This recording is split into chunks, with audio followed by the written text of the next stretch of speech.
Great. So hello, hi everyone who's joining us in this meeting, and also everyone who will be watching this recording later.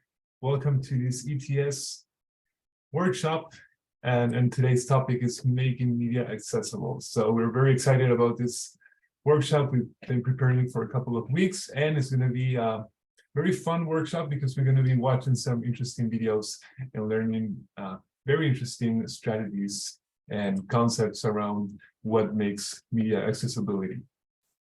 So to quickly introduce ourselves, the presenters today, I am Eduardo Rabagliati, the Learning Technology Specialist at ETS, and with me are here my colleagues, Marika and Aiden.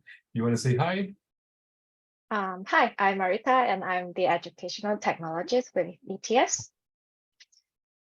And hi, I'm Aidan. I'm the Learning Technology Rover at the ETS team. Fantastic. Thank you, Marika and Aiden. And thank you for the work that you've done as we've been preparing this workshop. Very excited about this today. Of course, we would like to make a land acknowledgement. So we acknowledge that UBC Vancouver is situated on the traditional unceded territory of the Musqueam, Squamish, and Tsleil-Waututh nations. And if you want to learn more about First Nations and Indigenous territories, you can go to nativeland.ca, as it shows here. Great, so let's go into the workshop. So the purpose of the workshop is to understand what constitutes accessible media and what methods and applications are used to ensure that users have an equitable experience. That's the whole point. How in today's media world that we have so much media going on, especially in education and everywhere really, how can we ensure that everyone has the same level of experience? So we're going to be discussing that conceptually and also with some examples and sharing some strategies around that. So this is the agenda, the three sections that we will be going over in this presentation. First, the theoretical framework. Then this will be like covering some important concepts. Then we will go into designing for accessibility, speaking about the visual elements for hearing impairments. And section number 3 will be also designing for accessibility, and we will go into the audio elements for visual impairments. So this presentation will take about 15 minutes, and the 3 sections will take roughly the same amount of time. Maybe the first section will be a little bit longer, but they will be roughly all the same. So kind of like 18 minutes, something like that. Great, like I mentioned, when we were designing this presentation, we wanted to make it very practical and something that can be experienced by all the people who will be attending. So we have selected a couple of examples that show good strategies for making media accessible and specific strategies as well. So when we go into the second and third section, we will see specific strategies using the realm of video and audio. But first here, we want to start with a little example. We're not going to watch the whole video, but we're going to be watching, I think it's 45 seconds. Aiden, is that correct in this one?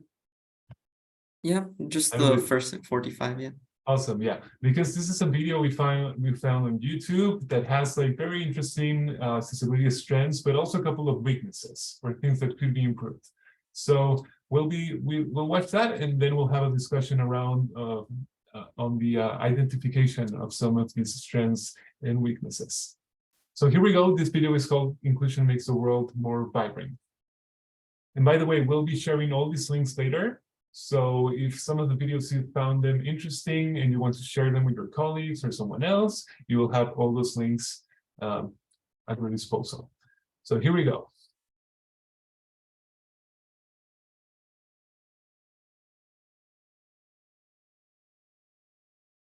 So the question is, what are the accessibility strengths and weaknesses?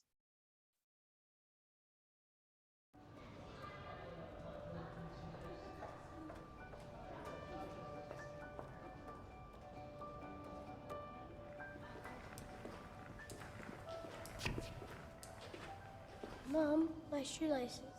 You can do it. Please. Okay. 2 bunny ears, loop around and pull together. Got it? I don't want to be here. James, I want you to pick an artwork you like and tell me about it. Art is a wonderful thing, and I want to enjoy it with you. Okay? Okay.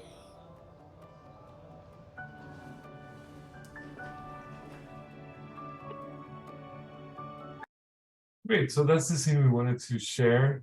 So now we can ask, what are the accessibility strengths and weaknesses in this video? So we can get from the perspective of someone who has a auditory impairment, for example, and how did the accessibility features in this video help that person to have a more understand better what was going on in the video? Any ideas? And let's see if what do you think, Aiden? What do you think was done nicely here to enhance the accessibility?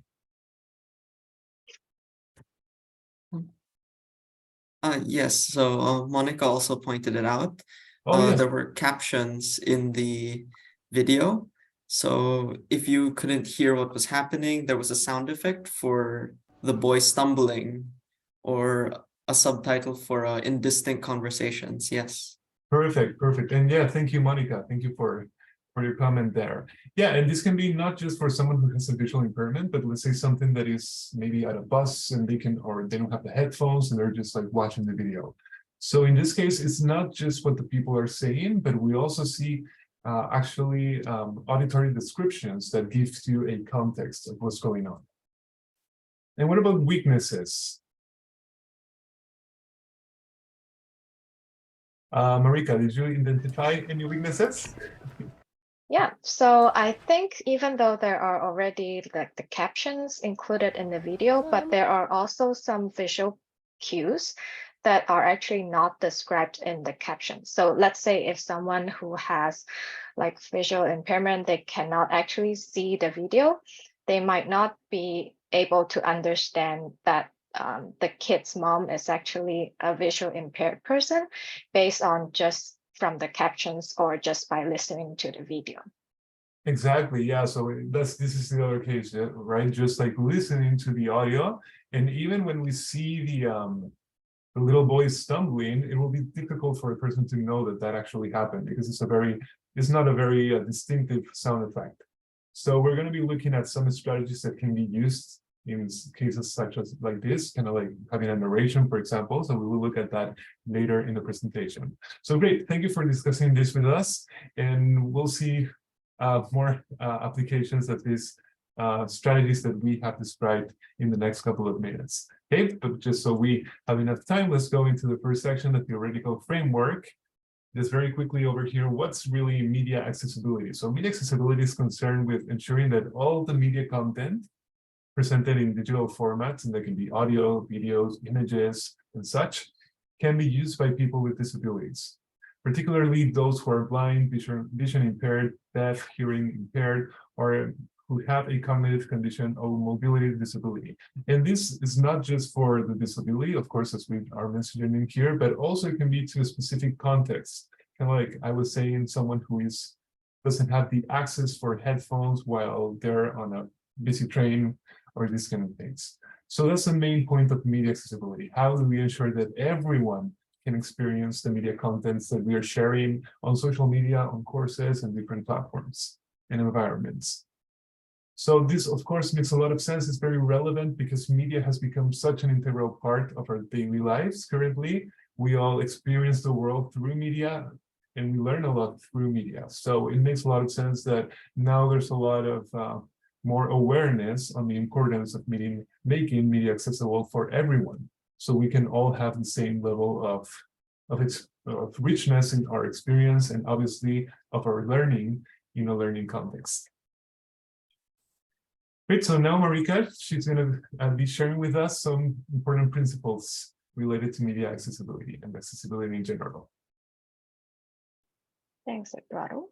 Let me just pull up the. Mhm.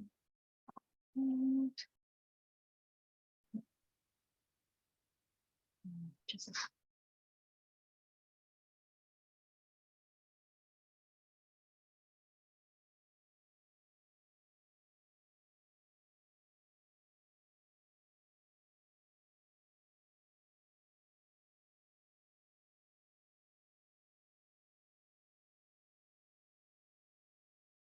Sorry about that. It's not showing up here. Well, if not, I can change the slides and as you go, if you Uh, prefer. Yeah. Yeah, Yeah, okay. thanks. Thanks, Eduardo. Sure. So for the web accessibility, so WCAG stands for Web Content Accessibility Guidelines, also known as WCAG. It is actually created to help define and standardize how to make web content more accessible. And there are actually 4 main guiding principles of accessibility upon which WCAG has been built. So the first one is perceivable. Can all users actually perceive the information? So the information and user interface components must be presented to users in a way that they can perceive. So this means that users must be able to comprehend the information presented. So it shouldn't be invisible to all of their senses. So for example, we should actually provide text alternatives for any non-text content, such as speech, symbols, or simpler language. Mhm. And we also should make it easier to users for users to see and hear content. Let's say for media, we can actually increase the color contrast and better quality of video or audio to help users to perceive the information presented. Mhm. And then next one is operable. Can all users operate the media? User interface components and navigation must be operable, meaning the interface cannot require interaction that a user cannot perform. So one way to improve the accessibility is to include keyboard accessibility. That means making all functionality available from a keyboard. So we can actually use tools or a platform that allows keyboard shortcuts. So that way users who have mobility disability can have the option to operate via keyboard other than just the mouse. And also we can also provide ways to help users to navigate, find content, and determine where they are. So the layout should be kept clear and simple.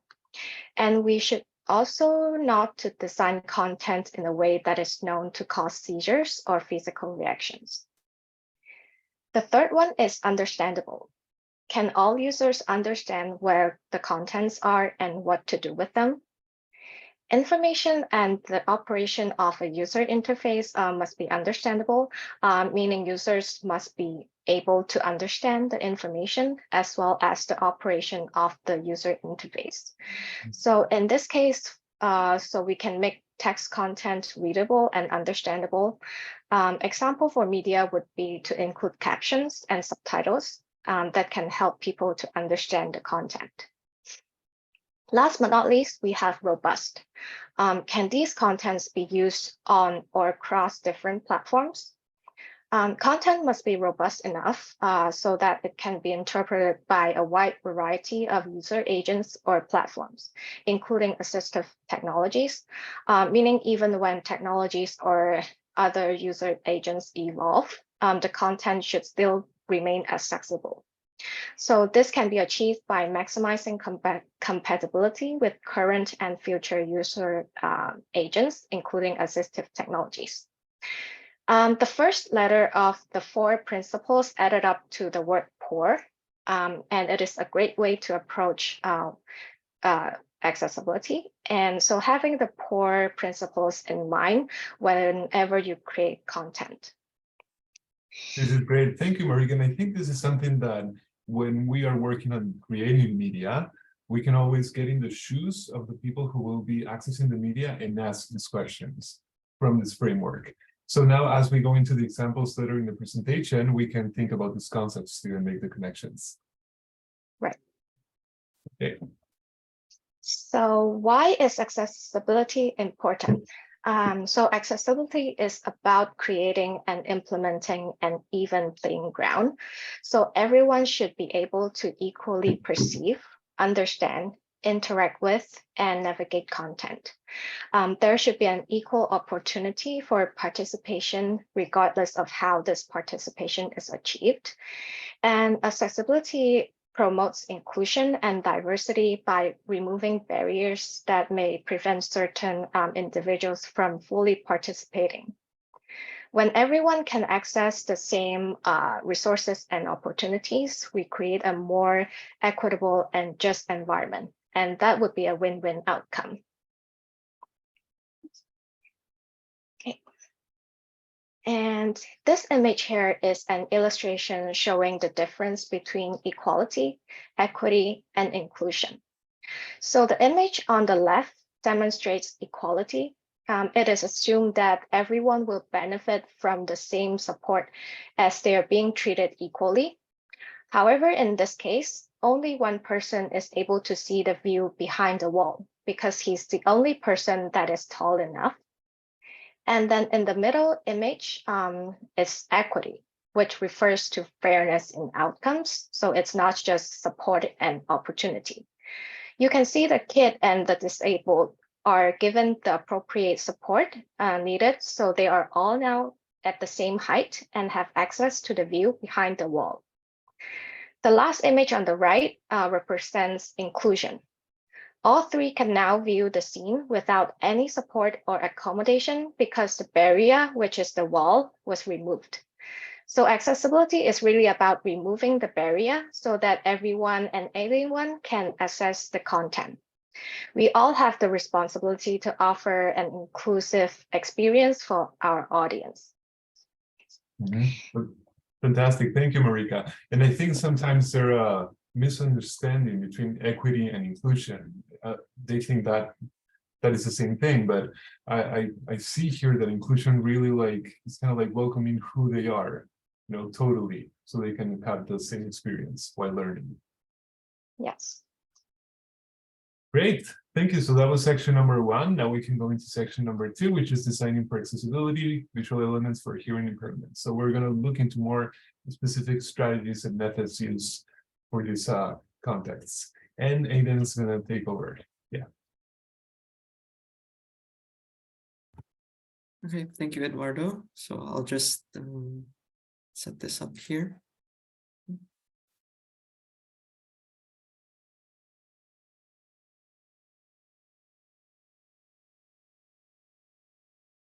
Okay. And so can everyone see the screen here? Yep. Okay, perfect. So this one is more on the considerations and methods when you're designing accessible content. This first part is for improving the visual elements for those with hearing impairments. So some of the questions we want to consider is that, can anyone understand the main idea of the content just by the visuals? So if they had a mute video, could you understand what was going on just from what you can see? And if there's someone narrating or speaking in that video, could you understand what they mean even if you didn't hear them or if you had no sound? And as part of the visual elements, there's also the color or other elements in the visuals, where is there too much color where it's very distracting, or does the color blend too much together that you can't read the text? These are some of the things we want to consider when we're making accessible visual elements. And here's an overview of some of the methods. So we'll go over proactive design, captions, subtitles, sign language, and color contrast. So in terms of a proactive design, one of the main principles of designing for accessibility is being proactive. You want to create accessible content instead of adding in the accessibility features after the fact. So if you're doing a presentation or a lecture, it's very easy to make a text-only PowerPoint presentation with about 3 or 4 bullets per slide, and you explain yourself verbally, all through speech. But this isn't the most accessible option because people with hearing impairments may be unable to follow the presenter's speech-based lecture. That's where visual representation comes in, where visual representation provides another way for students to learn, especially if they can't utilize the audio aspect. So for example, instead of a pure text on a slide, you can make a timeline of historical events with images and arrows indicating cause and effect for, say, a history class. Or if you're teaching a biology class, it would be animal diagrams with markers and labels that identify the key organs, biological processes. And by proactively designing for accessibility, you're making content that's more interactive and more engaging, even for those without hearing disabilities, because all these arrows and markers, they give you another perspective and another way of explaining the content. And that really improves the experience for everyone.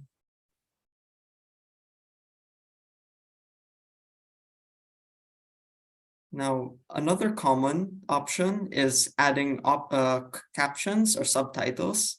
So the terms are interchangeable, but captions is the general term for the text version of the spoken audio that is synchronized with the video. So subtitles refer to captions that act as translations of spoken dialogue. So in this example, we'll see British students trying Korean barbecue for the first time. And it's lunchtime, so I think it's appropriate right now. Yeah. Right.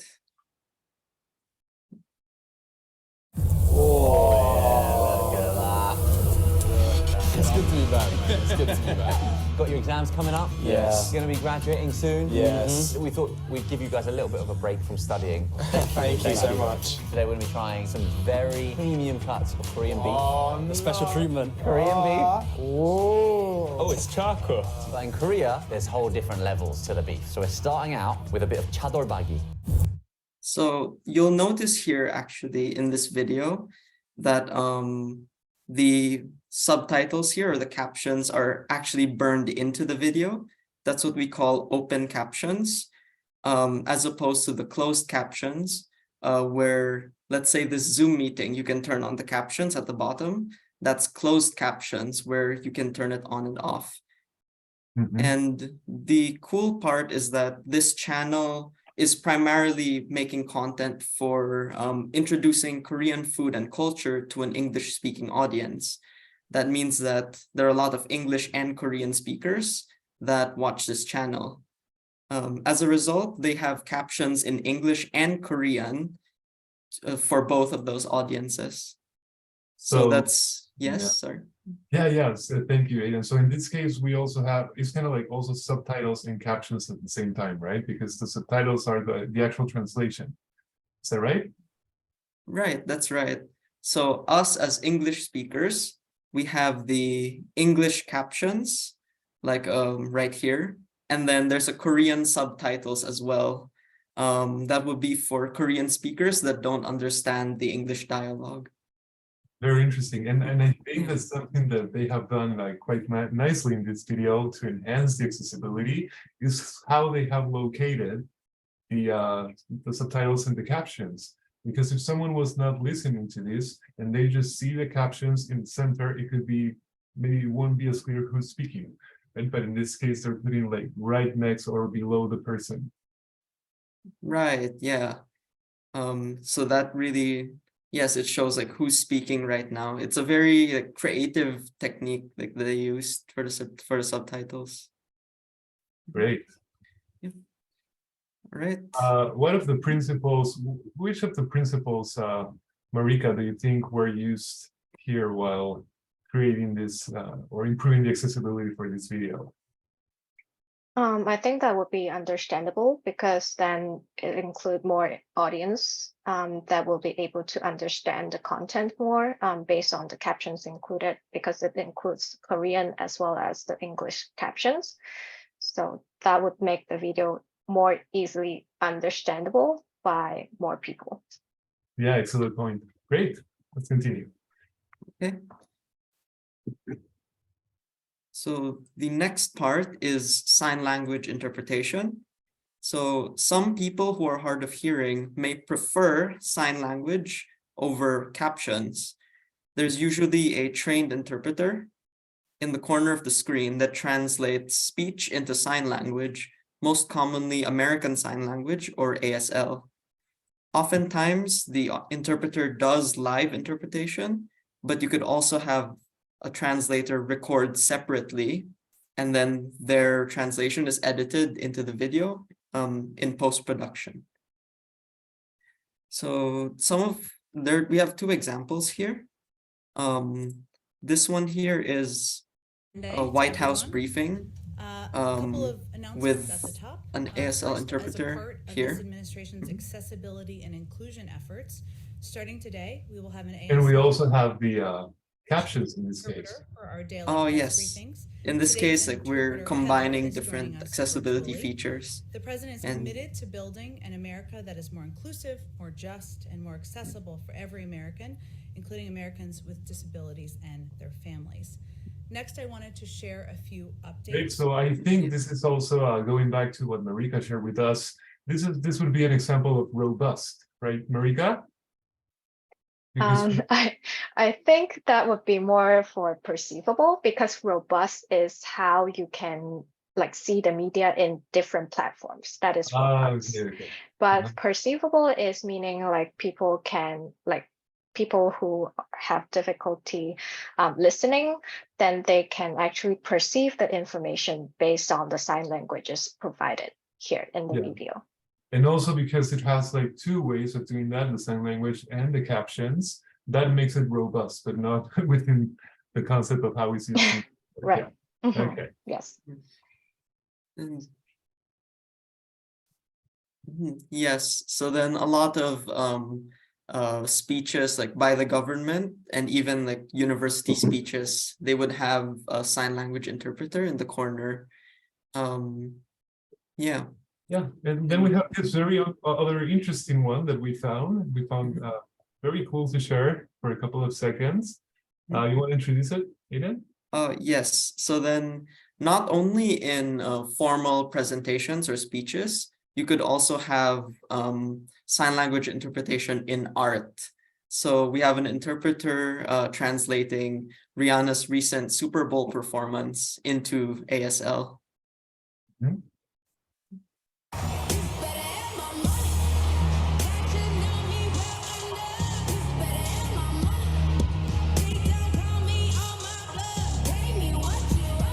American Sign Language interpreter Justina Miles Yeah. brings energy to Rihanna's Super Bowl halftime show. And I think this is very interesting because I know they also do it for poetry and storytelling and different art forms. But in this case, it's very interesting because if someone is obviously not able to listen to the song, they cannot really understand the meaning, the message behind the song. So that's what the ASL is doing in this case, right? Right, exactly. So then it's almost like even if you couldn't hear the music, you can still feel the emotions and the energy of that song. Yeah, and also like the message, what the song is actually saying, and get that message and get an emotional response out of those concepts. Yeah, for sure.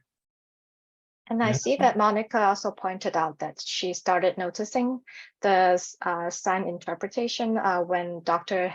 Bonnie Henry would do the daily COVID briefings.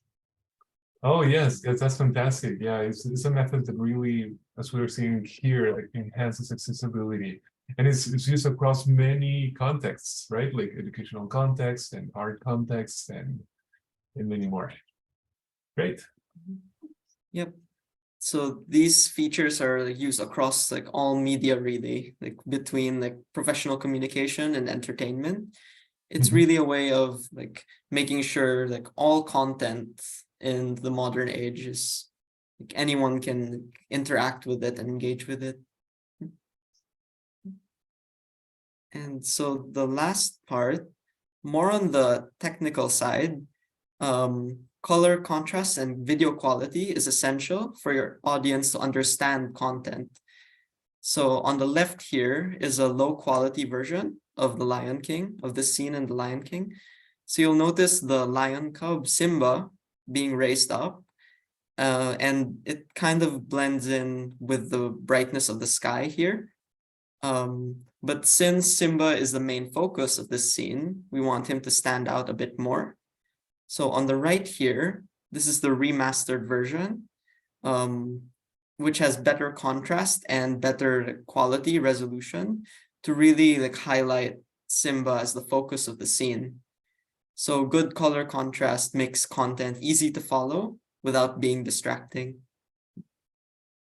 And Yes, and I also, think we probably all have an experience of maybe watching a video that is low quality and it's more difficult to engage with it and you know actually receive the information that the video is trying to convey. yeah, definitely. And there's also a small detail I added. So right here, if you write text in like a bit lighter blue or lighter gray, you could read it, but it sort of blends with the white background, as opposed to the obvious like black text here on the right.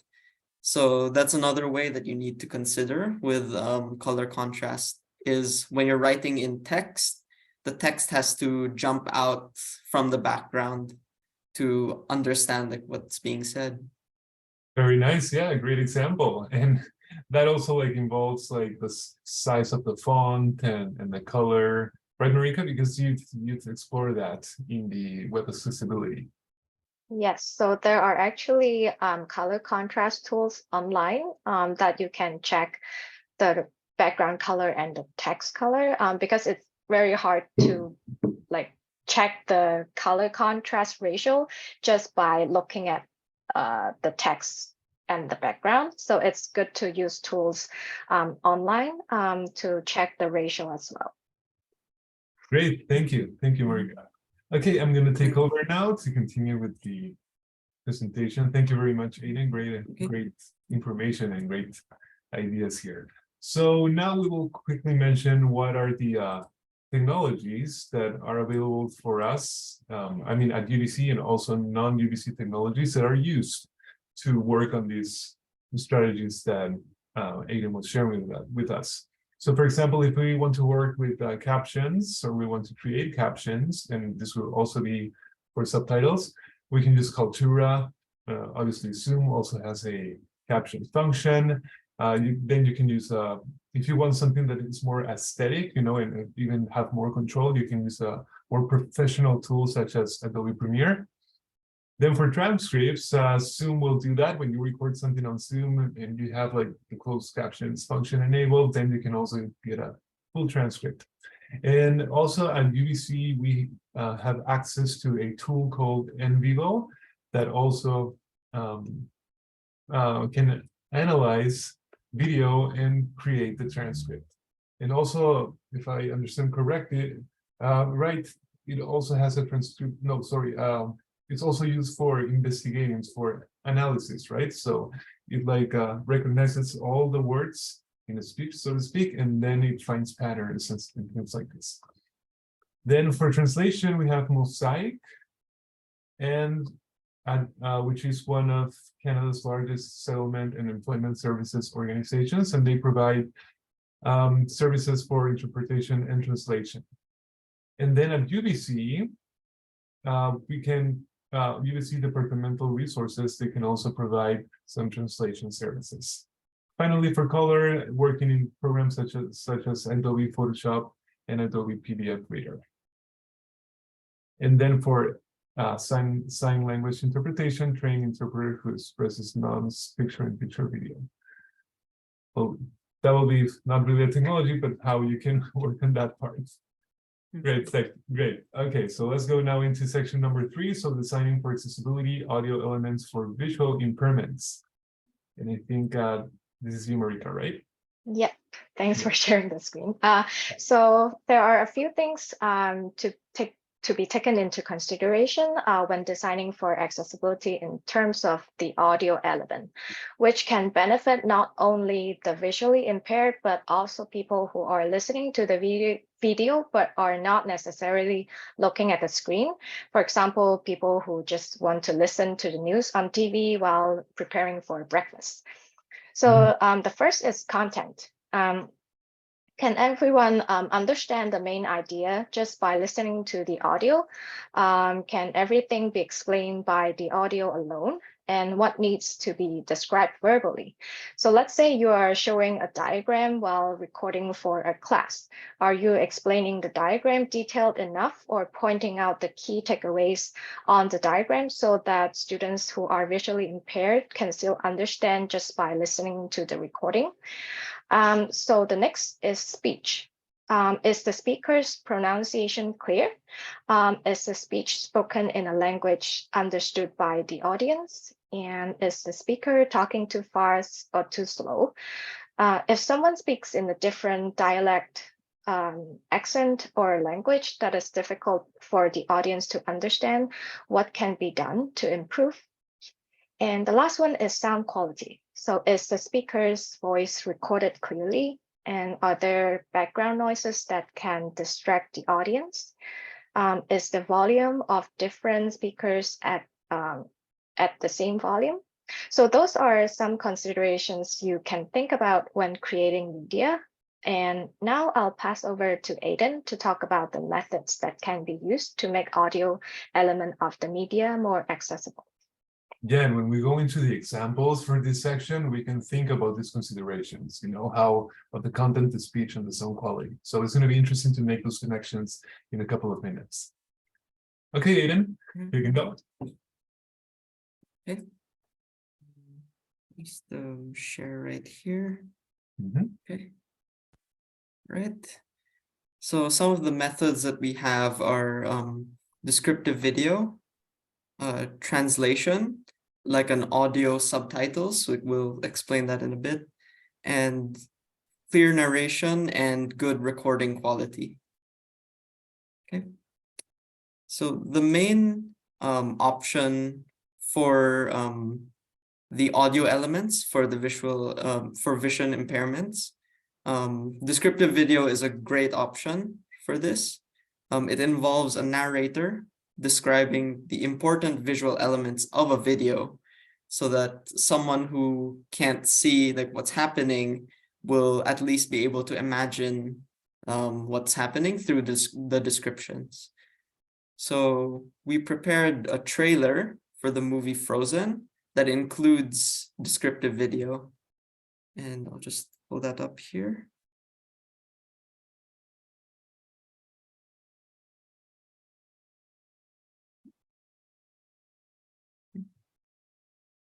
So this one, we can just kind of enjoy it. The creators of Tangled and Wreck-It Ralph, Disney.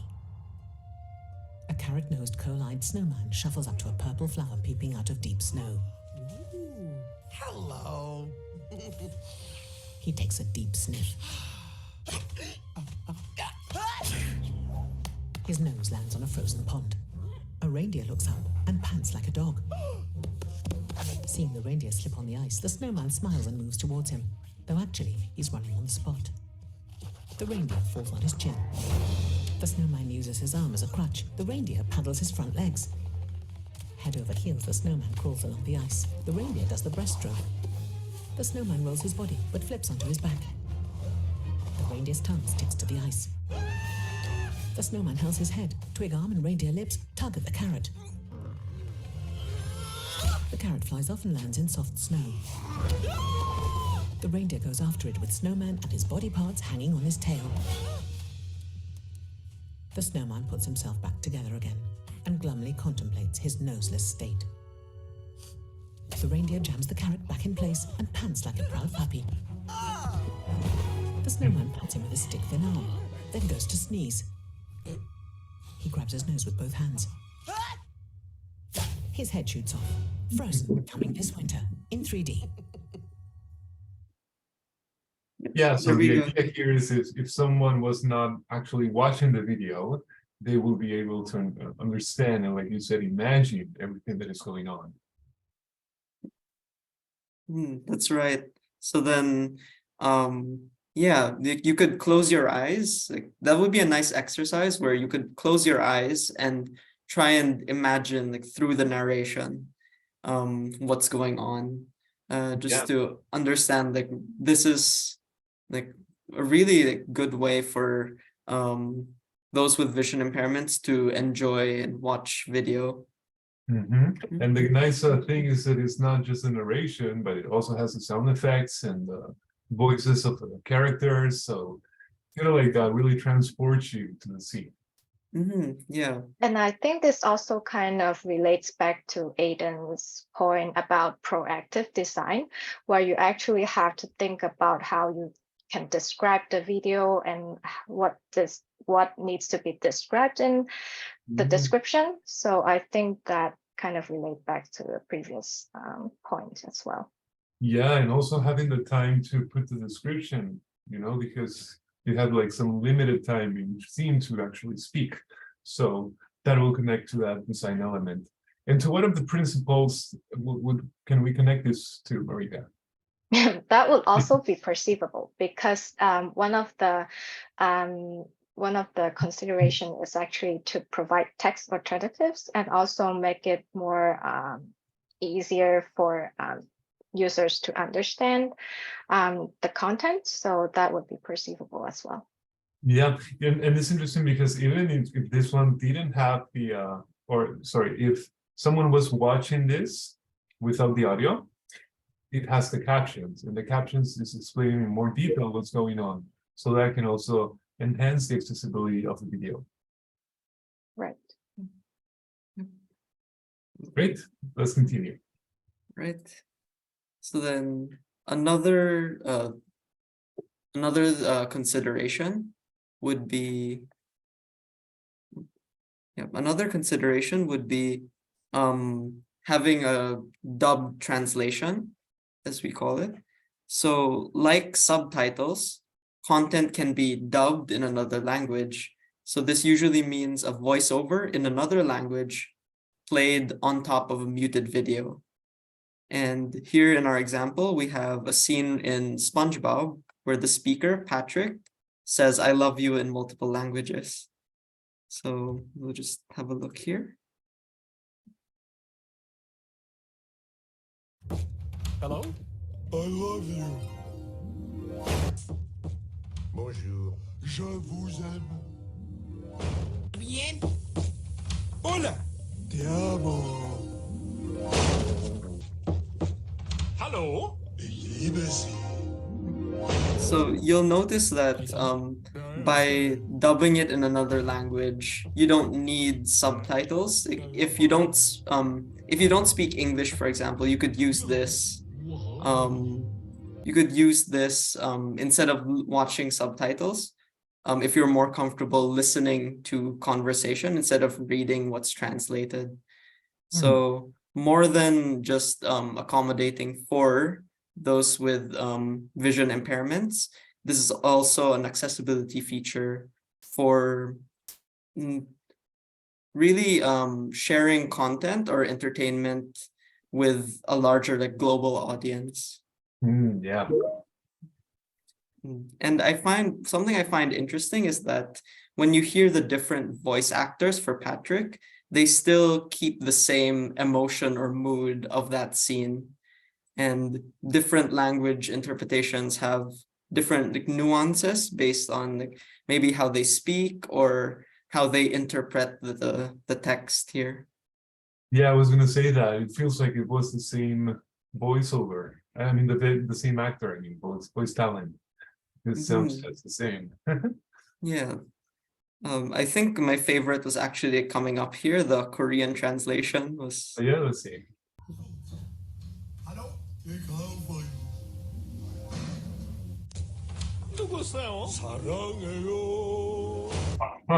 Yeah. Like So yeah. So it's like it's really kind of catered to that audience in a sense, where it's the same exact scene, but then different languages have their own charm. So then the voice actors really capture that as well. Right. Yeah. I see the point. Okay. Awesome. And here we have the clear narration. So this is again more on the technical side. So when you're speaking or presenting, you want to take note of the clarity of your speech and the pace at which you're speaking. So if, for example, you mumble your words, or if you speak too quickly, for example, the audience may not catch like what I just said. So clear narration is helpful both for vision impaired folks that need audio to engage with content, but also for, say, non-native English speakers that may not be familiar with certain words. And that pronunciation may help them understand what's being said. And this is very closely related to the recording quality. So if, for example, let's say my cutting out, so then the audience will miss a few words and they might lose focus from the content. You also want to record yourself somewhere quiet with little echo to minimize background noise. And that's to minimize the distractions. Like if you hear static on a mic, it might bother you a bit and kind of distract you from what you're learning. And especially with online courses and Zoom meetings, I'd say it's a good idea to invest in a good microphone if the laptop mic isn't clear enough. That way, like whenever you make any presentations or lectures or recordings, it's all like very clear and accessible. Yeah, and even like in the post-production, how do you treat the audio makes a difference. So usually in professional recordings, what's done is that after the recording, even if you have like a great speaker, you know, and also like great microphones, that's great for accessibility, but also afterwards you will normally do some processing, kind of like compression and equalization, and all of this will enhance the audio, and with that the accessibility of it. And you'll also notice that from all the accessibility features we discussed today, that making accommodations for one group of people actually benefits many others as well, which improves the experience for all. So even for things like color contrast and recording quality, though they might seem obvious, they're essential for making accessible content that everyone can learn from and everyone can understand with or without disabilities. Yeah. And I also want to add a point here is, let's say you really have to work on a very old clip of audio that you cannot actually recover a better sound quality, or let's say you have to interview someone who has a very strong accent. I think it is also a good way that how you can work around it is actually to add a narration afterwards to kind of explain what that person has said or what that video or that audio clip is about, to kind of give another perspective or give a better explanation, so that the person who has visual impairment can still try to understand what the message is behind. Yeah, that's an excellent point. Fantastic. Okay, and finally, so here. So what technologies do we have available to work on to enhance the audio aspect? So again, regarding audio description app, there's this app called Seeing AI. What is this one about, Aiden? So Seeing AI is a mobile app for your phone where it will use the camera to detect images and faces, and it will respond as almost like a live descriptive video kind of translation. And it will tell the user what exactly the camera is seeing. So yeah, it's more or less a live descriptive video app. Very interesting. Yeah, it's for like, everyday use, and yeah. Great. And then we also have the Mosaic, again, when we talk about translation, of course. And then best practices and training, this resource, Aiden, do you want to share with us also? What is this? Sure. So this is a website by Accessible Media Incorporated, and they have a lot of resources on media accessibility, best practices for making transcripts or making descriptive video.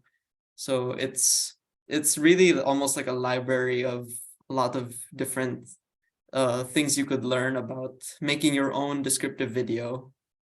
Yeah, fantastic. So if people want to learn more about that, they can visit this website and they will see more of these strategies and principles and things that they can apply. Well, that's it for the workshop. Thank you so much, everyone who was here with us and who's watching this video. Of course, we always invite you to connect with us through these different platforms such as Twitter, or you can subscribe to our mailing list. And of course, if you have questions about media accessibility or any other topic that relates to this, you can always book a one-on-one consultation with us, and we'll be happy to assist you. Visit our website, ets.educ.ubc.ca, to learn more about our services and also about the things that we're doing, our news and such. Thank you. Until the next workshop.